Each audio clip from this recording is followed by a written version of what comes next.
Hello and welcome to Board of It. I'm Farrell and this is Tally, and today we're going to be giving you a review of Merv, Heart of the Silk Road. And this is a game that would win the Euro Beauty Pageant purely by the virtue of not being entirely beige. But Euro fans, worry not, because you will get your allotted amount of beige here, except it's been tastefully done by premier board game artist Ian O'Toole. Merv is an ancient city that was once one of the most prosperous in the world by being at the heart of the Silk Road. In Merv, the game, you'll be taking on someone trying to amass wealth and power in Merv through a variety of ways. Maybe you'll gain favour at the palace, maybe you'll have nice donations to the mosque, or maybe you'll bring in trade and spice. Alternatively though, the Mongols are an ever-present threat and they might attack at any time. So you also will want to help defend the city, which makes it harder to amass that wealth. But if you don't defend it, they will burn the city to the ground. In this bright and vibrant box is an interesting twist on classic worker placement games, complete with plenty of regular Euro trimmings. You'll have multiple routes to victory, a wide variety of actions, camels, contracts, and so on. Now, we decided to talk about this as the second printing is getting a bit of buzz currently. And there's actually a lot of interesting mechanisms and decisions that have been made when designing this game. So without further ado, let's go to the Silk Road.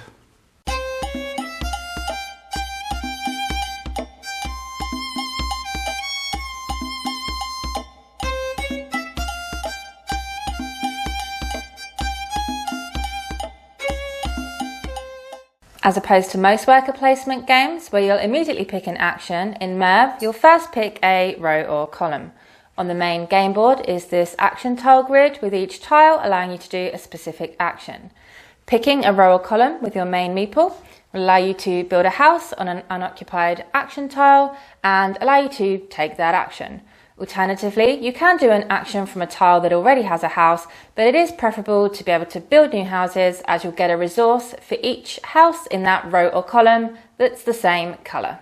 Merv is played over 3 years, with 4 actions in each year. You'll move around here in a clockwise order, with the new year starting when you get back to the beginning. Interestingly, in the second and third years, the Mongols will attack, destroying any buildings that are left unprotected. Merv has a lot of disparate actions, some of which interlink and some of which don't. You have the moss track, which you can pay to move up, gaining bonuses each step of the way, with the highest levels providing a lot of VP. You can also visit the marketplace and set up trading posts and obtain goods. In a similar move, the caravanserai, you obtain cards which represent spice, which reward endgame VP for matching sets.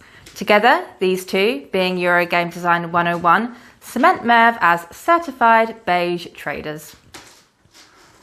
You can visit the library where you can research scrolls. Now, when you get 2, 4, 6 or 8 scrolls in your personal supply, you'll get a little bonus. And these just give you things such as making future actions cheaper.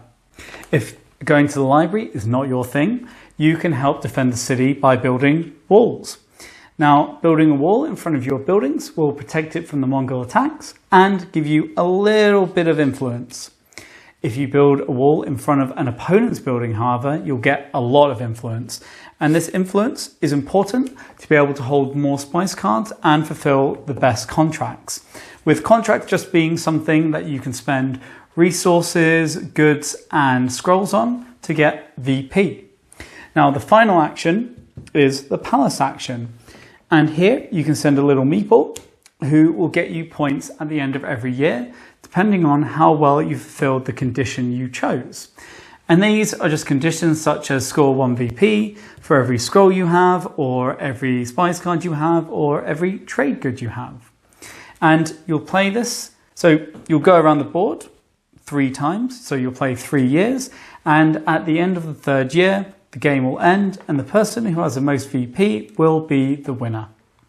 On the whole, Merv is a pretty fun game to play. It has a lot of interesting actions and they combine together in different ways. So it also has longevity going for it in that you can try different combinations in future plays. If we had to label Merv, honestly, we'd kind of call it a My First Lacerda game, as it shares some similar DNA, but it's just that one step down in terms of complexity and interlocking mechanisms. It's probably a really great game to ease people into those types of more difficult games, as it's just one step above standard Euro fare in terms of complexity. And now, just keeping that in mind, the first player to you have of this is going to be rather difficult, just because you have a lot of different actions and they all lead down different routes, and until you go down those routes, you can't quite know what's at the end of them. And in a similar vein, some actions are really symbiotic with others and dependent on doing both or all three, whereas others are essentially standalone, and it can feel really janky for a new player to be trying this out and then discovering this. It's never a great experience if your first game you spend an hour collecting trade goods, only to find out that you can't really spend them because you needed to be also building walls to get the high level contracts so that you get rid of them. It really is a trial and error game the first few times you play, and until you mess around with all of the different systems, you won't know what they do. Once you get to know Merv though, there are some great systems in play. The camels have a role as a secondary kind of currency and have a lot of varied and interesting uses. At the centre of the board is the camel market, where once per turn you can place a camel and get a bonus. Or you can take all of the camels from the market and add them to your personal supply. Provides lateral options to maybe just eke out one more thing that you need at a crucial moment. Or you can use the camels to gain a previously out of reach spice card or market space. The camels provide more flexibility and interesting decision spaces, as well as just generally being some of the cutest meeples around.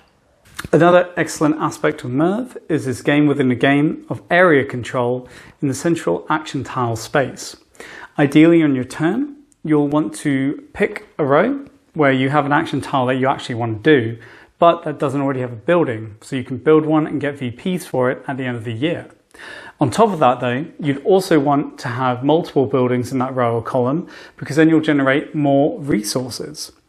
And this area control game really opens up some really engaging decisions about where to put your buildings, whether you want to manipulate the turn order, or how you can disrupt your opponents.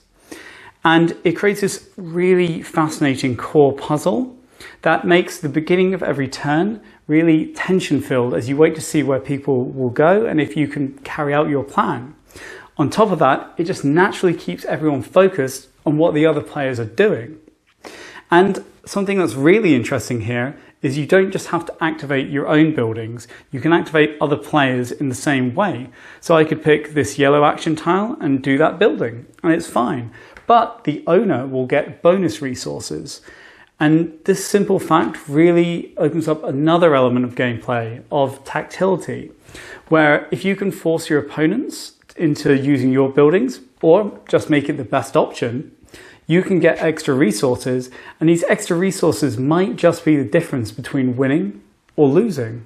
It's important to note that in most worker placement games, if somebody takes the action spot you want, there might be a second action spot of the same action. You might be able to get a weaker version of that action, or you can just do an entirely another action, but that action will still be useful to you in some way. The issue with Merv is that with this power control in the middle, and the fact that you generate resources based on how many houses are in the row or column you're using, if somebody blocks you off, not only do you not get to do the action, you can lose a lot of resources. And it's fine, it's as we said, a fun mechanic, but the issue is it makes it very hard to plan ahead, because if you're third in the turn order, anything could happen and you might really have access to none of the resources you were planning on, even if you can still do the same action. So there's definitely a bit more tactility here and reactiveness, and if that's not what you like in your Euro games, then Merv might not be for you. Although Merv is enjoyable to play and has some really interesting gameplay mechanics, it's not the most cohesive whole.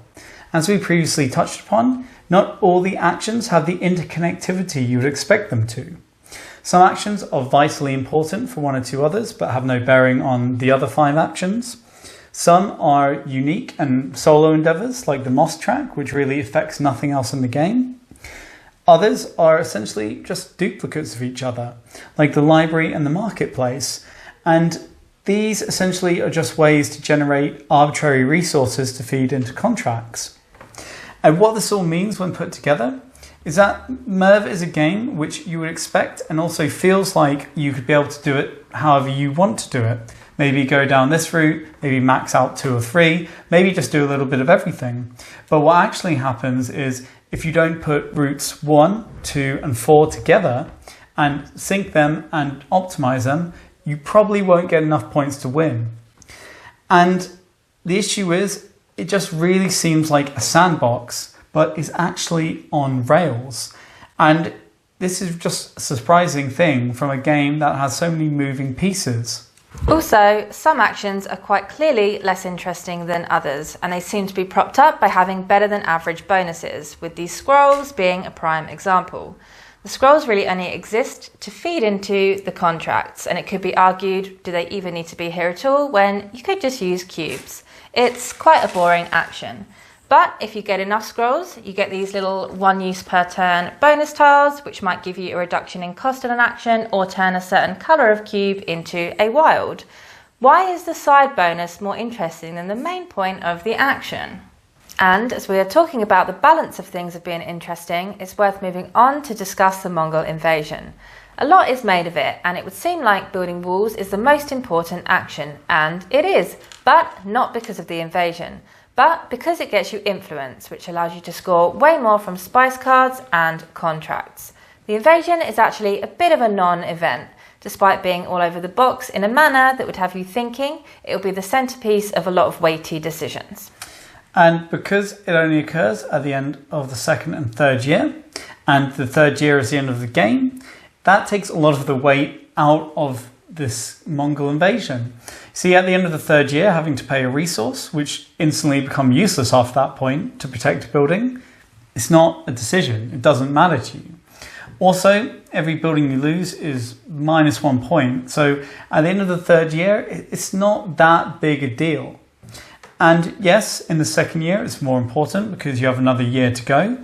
But you've also had 2 years to build walls. So if your buildings are left undefended at this point, it's because you probably don't care that much about it. And even if you did, nobody's really getting that upset because it just means you can build there again in the next year. And this fact is doubly true for the 3rd year in that you've had 3 whole years to build walls. So if you're losing something, it really was because you didn't want to protect that space. Moving on to the player count, because Merv is a more interactive game than most Euros, when you play 2 players, you'll have to play with a variant where both of you will get to control a single fake player. One player will decide where they go on the row or the column, and the other player will decide where they put their buildings.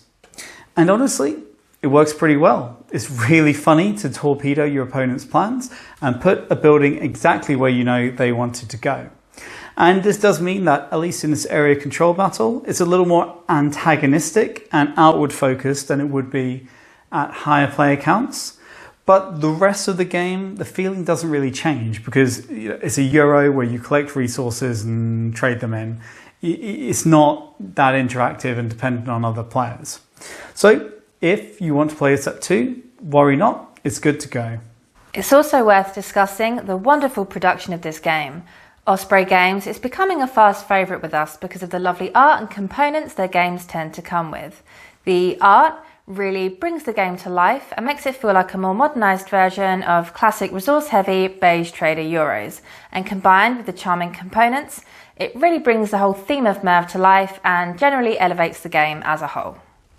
As a final summary, Merv is a game for the heavy Euro fans. It's a beautiful game with some quite cool mechanisms which unfortunately don't all quite click together in the way you'd expect. It's a fiddly Euro, so if you like those, you'll enjoy this, but if you're only interested in the most exceptional Euros, this likely won't cut it for you. And if you just came here for the camels, we can 100% recommend Merv for the lovely camel meeples. But on a personal note, this is a game we enjoyed and we look forward to playing many more times, even if it's not perfect. What it is a fresh attempt to invigorate the classic beige trader Euro genre. And it succeeds. So that was our review of Merv, and thank you for watching. It would be incredible if you're not subscribed already. If you could subscribe, it means a lot to us, particularly if this was helpful or you like the content. And just also engage with us in any engagement. All right. The last statement. Engage with us in any way by commenting. All right, this is the end of the video. Goodbye. Goodbye.